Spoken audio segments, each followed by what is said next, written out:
Hello everyone.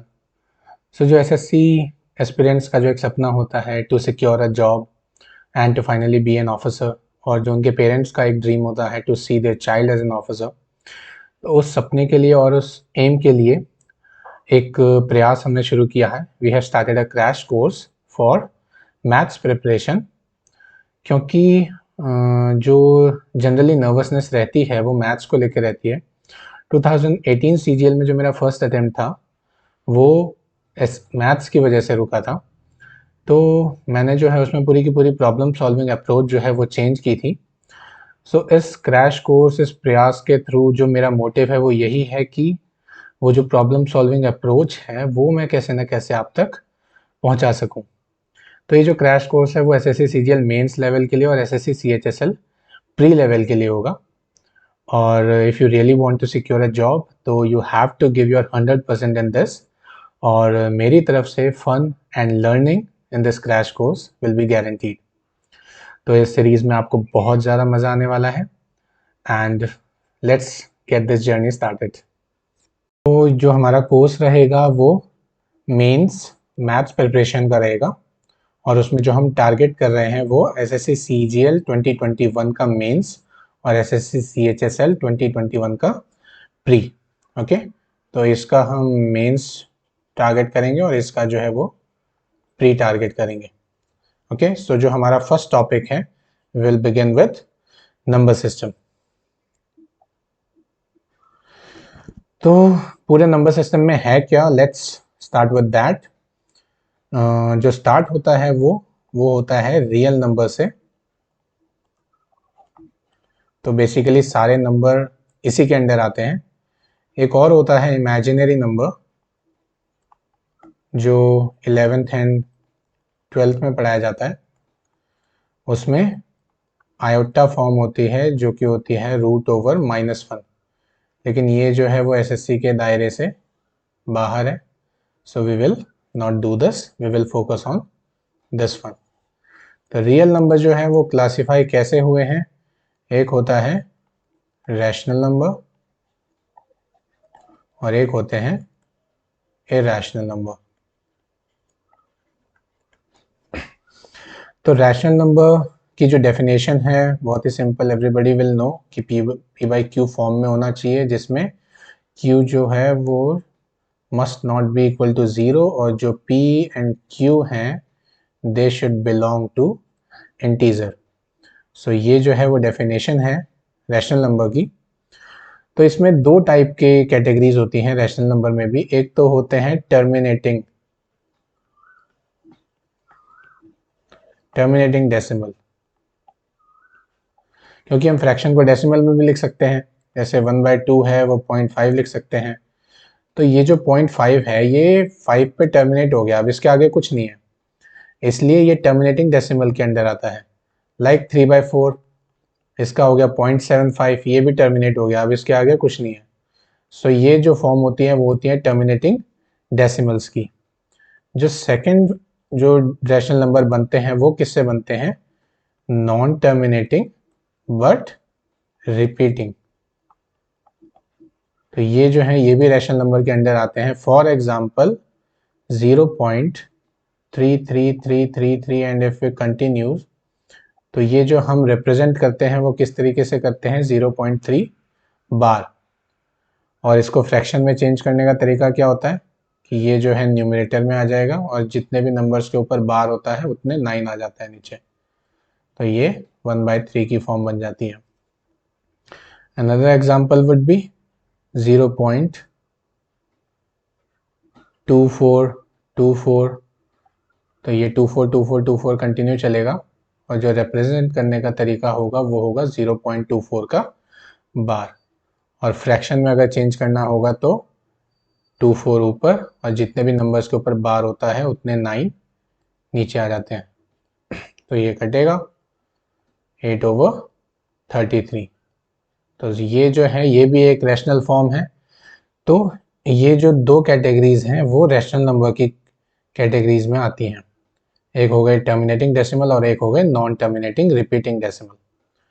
Irrational number में कौन से आते हैं, जो नॉन टर्मिनेटिंग है और नॉन रिपीटिंग है।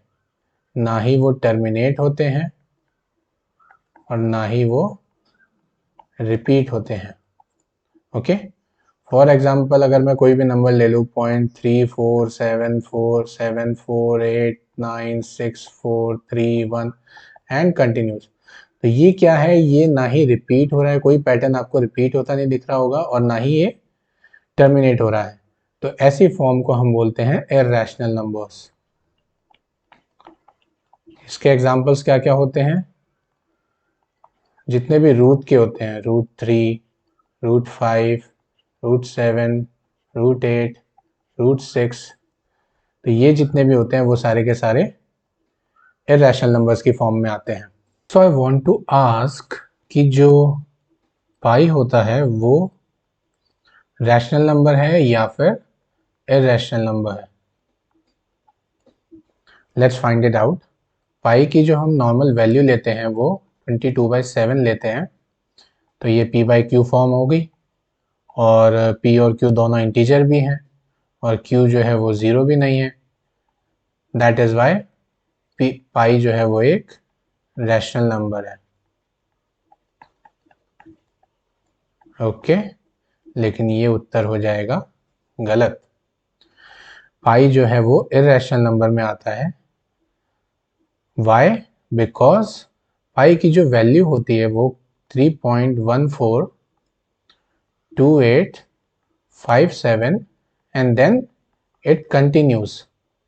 ओके, आगे भी नंबर रिपीट होते रहते, चलता रहता है, बट जो पैटर्न है वो रिपीट नहीं होता।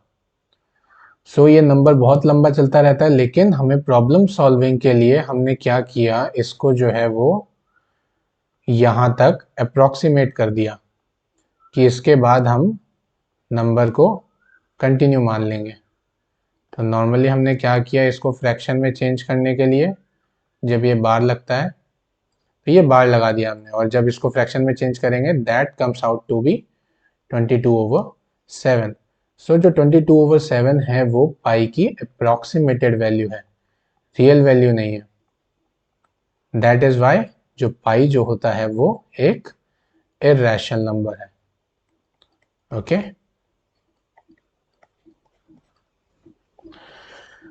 सो ये तो हो गए रैशनल नंबर्स और इररेशनल नंबर। अब रैशनल नंबर्स की कैटेगरी में क्या क्या है, let's find it out. Rational number are categorized into 3 families. ये होते हैं नेगेटिव नंबर्स, ये होता है ज़ीरो, और ये होते हैं पॉजिटिव नंबर्स। तो नंबर लाइन में ज़ीरो के इधर जितने भी होते हैं वो नेगेटिव, इधर जितने भी होते हैं पॉजिटिव, और बीच में जो है वो न्यूट्रल है, ये ना ही पॉजिटिव है ना ही नेगेटिव है। ओके, सो यहाँ पे आ गए सारे नेगेटिव नंबर्स, और लेट्स फाइंड आउट कि नेचुरल नंबर्स और होल नंबर्स क्या क्या हैं। तो जितने भी पॉजिटिव नंबर्स होते हैं वो सारे नेचुरल नंबर्स होते हैं। All positive numbers are natural numbers. Whole numbers क्या हैं, अगर हम ज़ीरो और पॉजिटिव नंबर्स दोनों को मिला दें, तो मतलब उसमें ज़ीरो को और इंक्लूड कर लो, तो वो हो जाते हैं मिला के होल नंबर्स। ओके, तो ये था पूरा क्लासिफिकेशन। उसके बाद let's learn about prime numbers. Prime number क्या होते हैं, जिनके सिर्फ दो फैक्टर्स होते हैं। कौन कौन से? एक तो 1 and second one will be itself. Okay, for example 3 जो है उसका 1 और 3 होता है फैक्टर, वैसे 5, 7, 11, 13, 17, 19 एंड फर्दर ऑन। जो स्टार्टिंग होती है वो कहाँ से होती है? 2 से।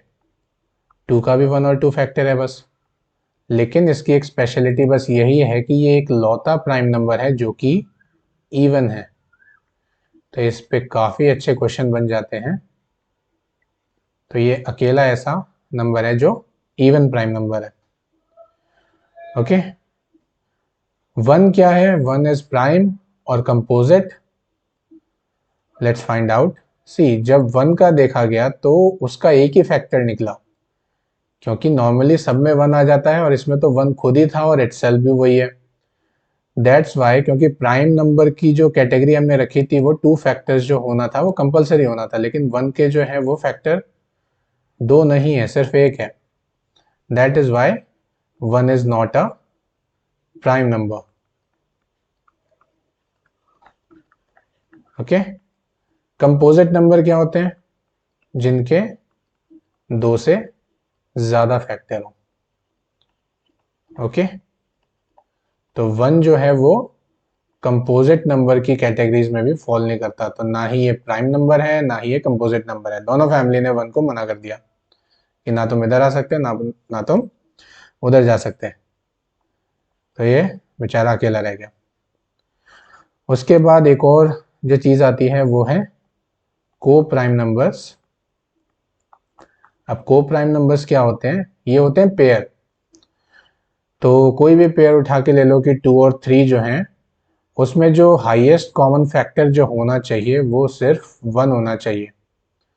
तो उनमें कोई भी और 1 के अलावा कोई और कॉमन फैक्टर नहीं निकलना चाहिए. Then they will be called coprime number. जैसे 4 और 7, इनमें भी कोई कॉमन फैक्टर नहीं है besides 1.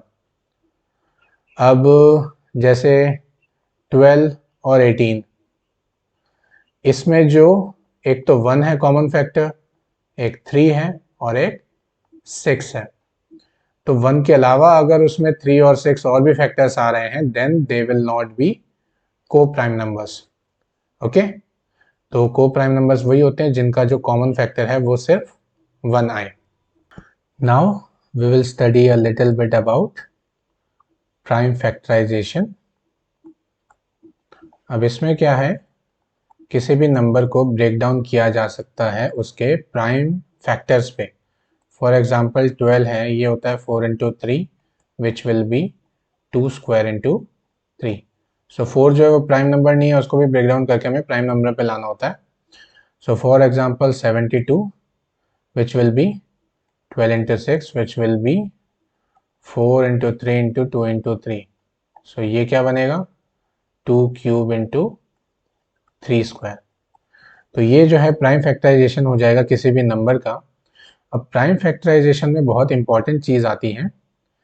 Let's learn about that. First जो क्वेश्चन बनता है इस पे वो बनता है टोटल नंबर ऑफ फैक्टर्स पे, कि टोटल नंबर ऑफ फैक्टर्स जो हैं वो कितने होंगे 72 के. ओके.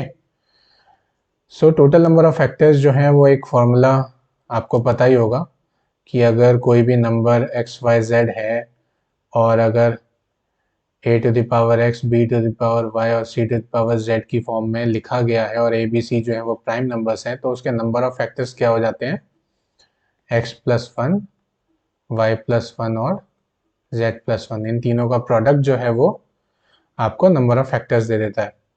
फॉर इंस्टेंस जो 72 है उसको हमने लिखा था 2 क्यूब इंटू 3 स्क्वायर. ओके. तो ये है वो प्राइम नंबर हो गए. तो इसका जो नंबर ऑफ फैक्टर्स होंगे वो टोटल कितने होंगे, ये हो गया 3 प्लस 1 इसकी पावर और फिर इसकी power 2 plus 1 which will be 12. तो टोटल नंबर ऑफ फैक्टर्स जो हैं वो 72 में कितने होंगे 12. सी अब ये बन के कैसे आता है, लेट्स फाइंड इट आउट. तो 2 टू द पावर 0 जब हम लेते हैं, क्योंकि 2 टू द पावर 0 क्या होगा 1 होगा, 1 भी एक 72 का फैक्टर होता है. 2 टू द पावर 1 भी होगा क्योंकि स्क्वायर है, 2 टू द पावर स्क्वायर भी होगा और 2 की पावर क्यूब भी होगा. तो इसकी जितनी मैक्सिमम पावर है हम उससे कम ले सकते हैं, उससे ज़्यादा नहीं ले सकते. 2 टू द पावर 4 लेंगे तो वो 72 को डिवाइड नहीं कर पाएगा, तो हमें उसके नीचे नीचे रहना होता है. ओके. और वैसे ही 3 की पावर है, तो 3 की पावर हम मैक्सिमम कहाँ तक जा सकते हैं 3 की पावर 1 और 3 की पावर 2 तक. ओके. तो ये होते हैं टोटल 4 और ये होते हैं टोटल 3. तो 2 की पावर 0 की वजह से और 3 की पावर 0 की वजह से यहाँ पे +1 +1 आता है. सो दैट इज वाई जो टोटल नंबर ऑफ फैक्टर्स बनते हैं वो 4 इंटू 3 बनते हैं. सी फैक्टर्स कैसे बनेंगे, अगर मैं ले लूँ 2 टू द पावर 0 और 3 टू द पावर 0, एक तो ये हो गया, ये एक फैक्टर बन गया। दूसरा फैक्टर क्या होगा, 2 की power 0 into 3 to the power 1, ये भी एक फैक्टर बन गया। तो ऐसे करके यहाँ से 4 और यहाँ से 3 टोटल कॉम्बिनेशन बन जाएंगे 12 कॉम्बिनेशंस। ओके, तो इसलिए टोटल नंबर ऑफ फैक्टर्स जो हैं वो 12 निकल के आते हैं। एक और एग्जांपल ले लेते हैं 24 का।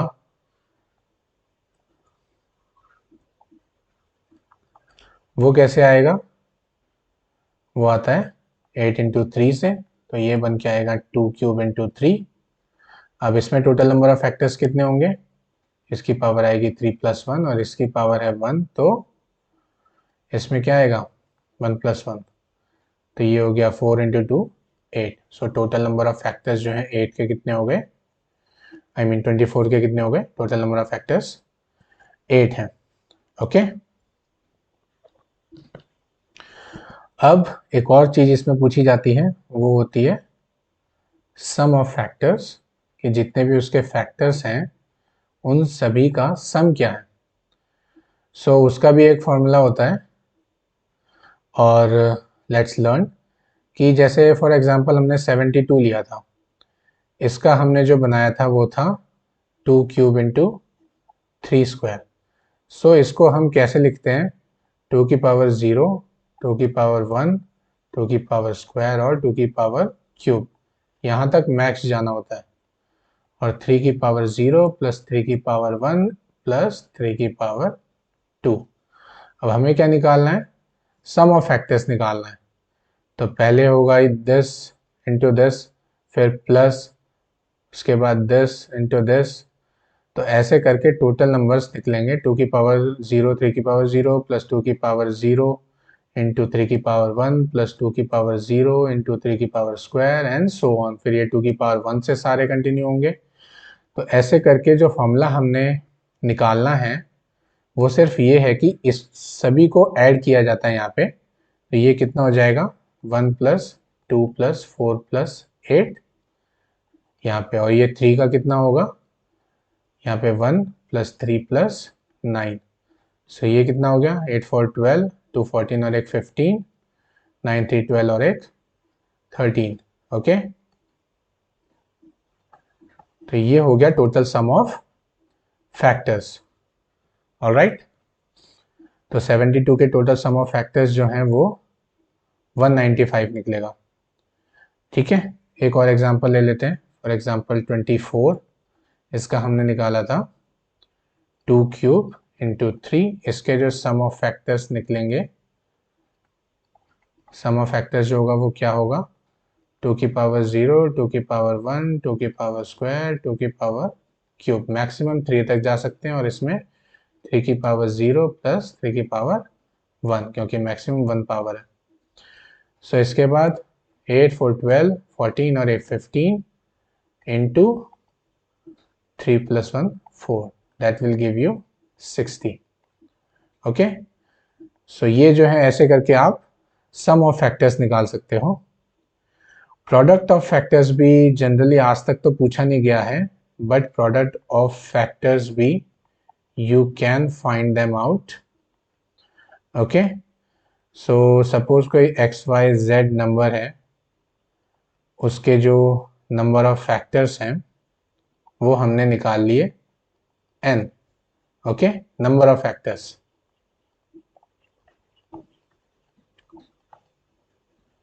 तो जो प्रोडक्ट ऑफ फैक्टर्स का फॉर्मूला बनेगा दैट विल बी,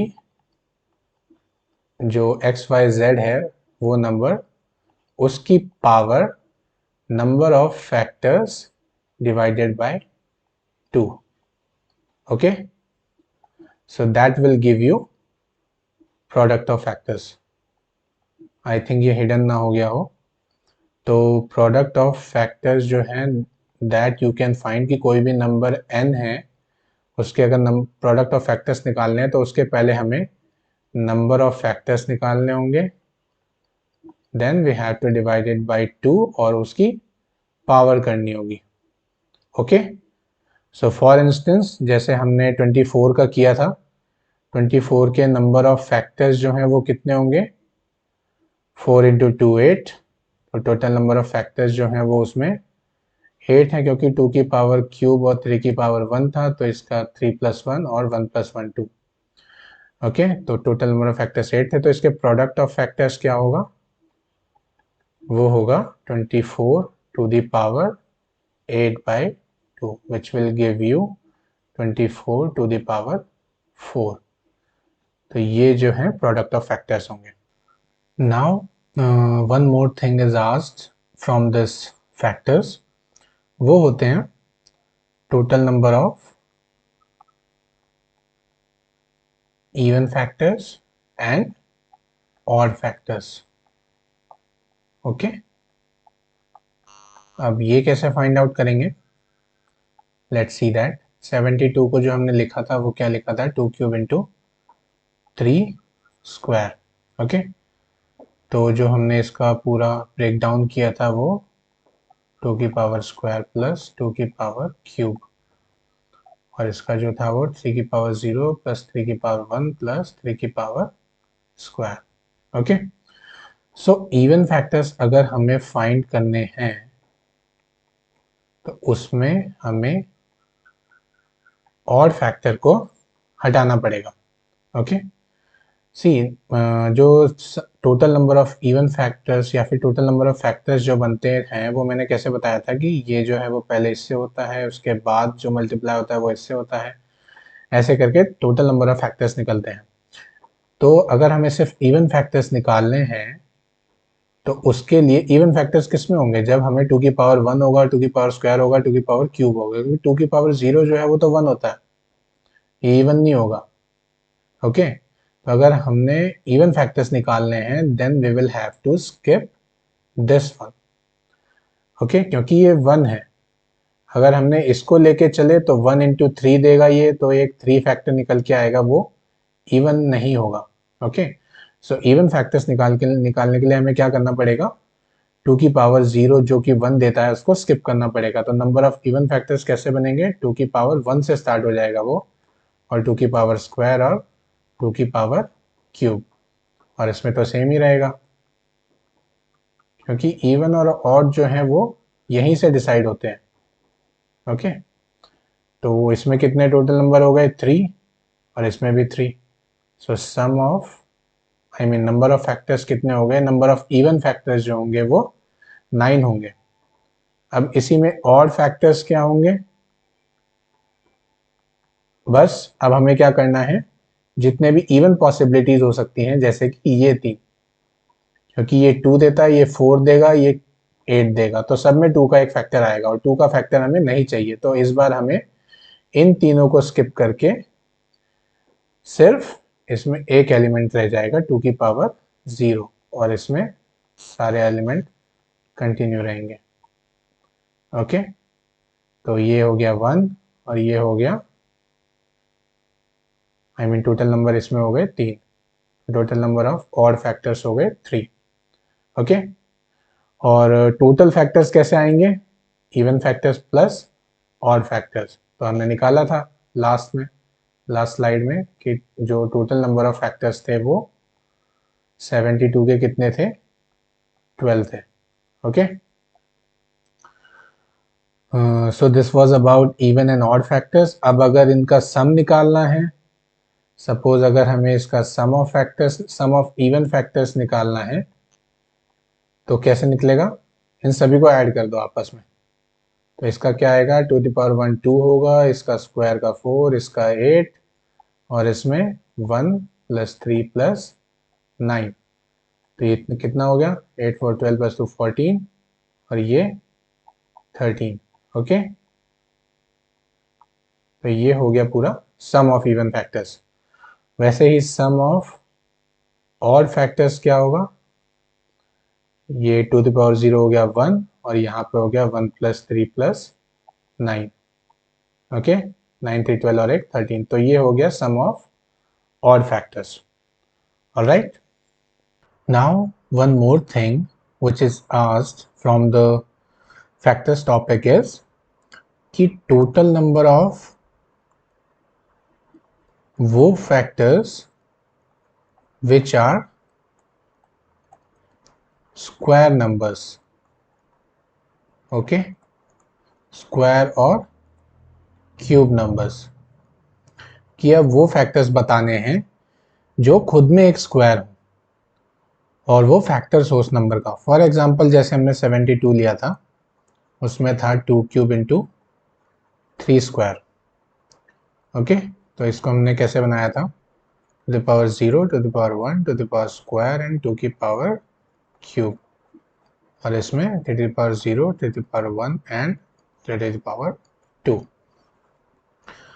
अब स्क्वायर फैक्टर्स कैसे फाइंड करेंगे, लेट्स सी दैट।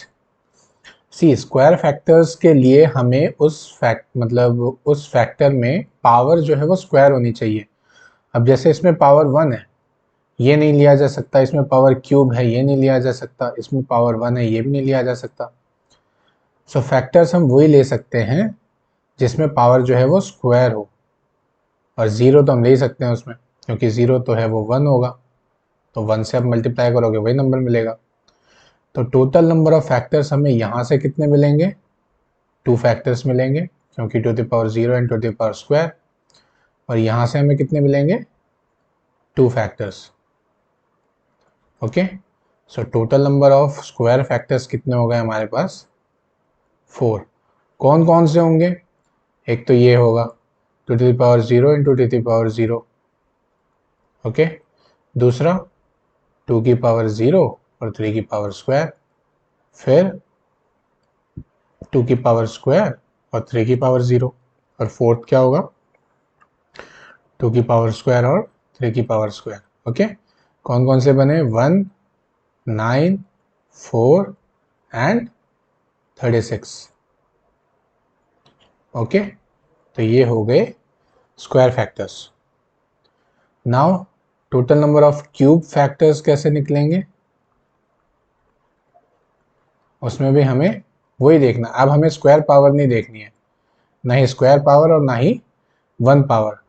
इसमें क्या क्या बचेगा, 2 की पावर 0 और 2 की पावर क्यूब, और इसमें 3 टू द पावर 0, क्योंकि अब क्यूब में तो जा ही नहीं सकते इसमें।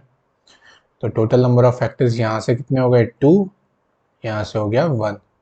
तो total number of cube factors कितने हो गए, 2। और कौन कौन से हुए, एक हो गया ये 2 की पावर 0 और 3 की पावर 0, और एक हो गया 2 की पावर क्यूब 3 की पावर 0। कौन कौन से हुए, एक हो गया 1 और एक हो गया 8। तो ये हो गए क्यूब फैक्टर्स, ओके। सो ये थी स्टार्टिंग क्लास।